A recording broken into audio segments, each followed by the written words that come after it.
ముఖ్యమంత్రి జగన్మోహన్ రెడ్డి గారు ఆంధ్రప్రదేశ్ భూ హక్కుల చట్టం కోసం ప్రజలకు స్పష్టమైన ప్రకటన ఇవ్వగలరా? ఏపీ ల్యాండ్ టైటిలింగ్ యాక్ట్ ని మీరు 2023 అక్టోబర్ 30ని విడుదల చేశారా లేదా? విడుదల చేసిన జీవో పైన స్పష్టత ఎందుకు ఇవ్వలేకపోతున్నారు? ఒకవైపు మీరేమోని చెబుతున్నది ఇది మాది కాదు, కేంద్ర ప్రభుత్వం నీతి ఆయోగ్ చెప్పిందని చెప్తున్నారు. మళ్ళా మీ అంతటా మీరుగానే లేదు ఇది గొప్ప చట్టం మేము తీసుకొచ్చామని చెప్తున్నారు.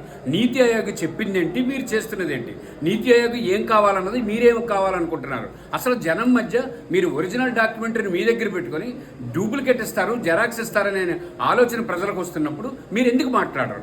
రైతుకి పథకాలు కాదు కావాల్సింది, రైతులకు పాడి కన్నా భూమిని పాడినే కావాలని కోరుకుంటారు. అటువంటి రైతులకి మీరిస్తున్న సంకేతం ఏంటి? ఏపీ ల్యాండ్ టైటిలింగ్ యాక్ట్ పేరు పైన భూములు కబ్జా జరుగుతుందా లేదా?